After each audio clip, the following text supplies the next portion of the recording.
TV 7 news కు స్వాగతం. అంగన్వాడీ సమ్మెకు సంఘీభావం తెలియజేసిన అన్నమయ్య జిల్లా తెలుగుదేశం పార్టీ అధ్యక్షులు చమర్తి జగన్మోహన్ రాజు. అంగన్వాడీ సమస్యల పరిష్కారానికై అన్నమయ్య జిల్లా రాయచోటి సిడిపిఓ కార్యాలయం ఎదుట రెండవ రోజు అంగన్వాడీ నిరవధిక సమ్మె కొనసాగుతుంది. ఈ సమ్మెకు అన్నమయ్య జిల్లా తెలుగుదేశం పార్టీ అధ్యక్షులు చమర్తి జగన్మోహన్ రాజు సంఘీభావం తెలియజేశారు.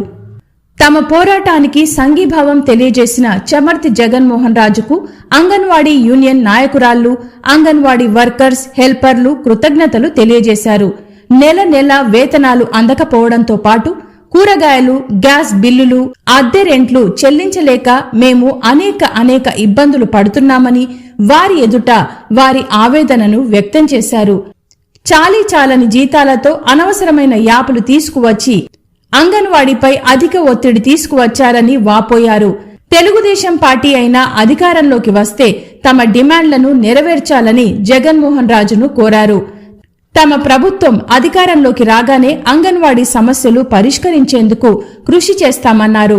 మీరు చేస్తున్న ఈ పోరాటాలకు తమ పార్టీ సంపూర్ణ మద్దతు తెలియజేయడమే కాకుండా అన్ని రకాల సహాయ సహకారాలు అందజేస్తామన్నారు. ప్రజాస్వామ్యంలో తమ హక్కుల కోసం ప్రశ్నించే హక్కు ప్రతి ఒక్కరికి ఉంటుందని, ఆ హక్కును వైసీపీ ప్రభుత్వం కాలరాస్తుందని వారు పేర్కొన్నారు. కోడూరులో అంగన్వాడీ మహిళను దోషులుగా చిత్రీకరించి వారి పట్ల వ్యంగ్యంగా మాట్లాడడం సరికాదన్నారు. మహిళలను ఇబ్బందులకు గురిచేసిన వారు ఎప్పుడు కూడా తగిన మూల్యం చెల్లించుకోక తప్పదని, ఇప్పటికైనా వారి న్యాయపరమైన డిమాండ్లను పరిష్కరించాలని వైసీపీ ప్రభుత్వాన్ని వారు డిమాండ్ చేశారు. ఈ కార్యక్రమంలో తెలుగుదేశం పార్టీ నాయకులు, కార్యకర్తలు పాల్గొన్నారు.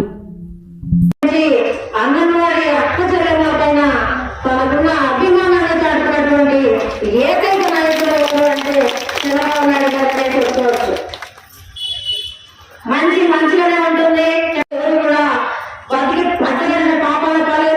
ఇంకో విషయం ఏంటంటే అంగన్వాడీల సమస్యలు పరిష్కరించకుండా అంగన్వాడీని గాలి వదిలేసిన పార్టీలు కాలగర్భంలో కలిసిపోయిన చరిత్ర ఉంది తప్ప ఎవరు కూడా బాగుపడే పరిస్థితి లేదు.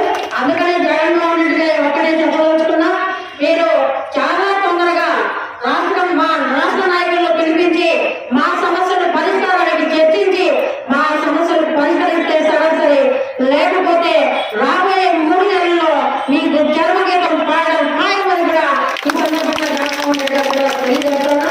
ఇప్పుడు మనకు మద్దతుగా వచ్చినటువంటి చమర్తి జగన్మోహన్ రాజు గారికి ప్రత్యేకంగా ప్రాజెక్టు ఉండే తరఫున ధన్యవాదాలు తెలియజేస్తాను.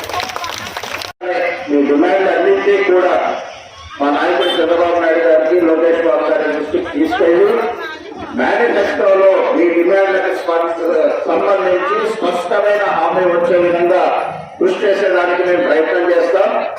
అలాగే ఇవాళ మీ పోరాటానికి మేము సంపూర్ణ మద్దతు తెలుపుతూ మీ వెంటనే మేము ఉంటాం. కాబట్టి ఏ సందర్భంలో ఏ అవసరం వచ్చినా కానీ మీకు అందుబాటులో ఉంటూ మీకు సంపూర్ణ సహకారం అందిస్తామని తెలుగుదేశం పార్టీని తెలియజేస్తూ మిమ్మల్ని అందరినీ మరొక్కసారి అభినందించి మీ కోరికలు తీరేంత వరకు మీ పోరాటం చేయండి. మేము మీ వెంట ఉంటాం.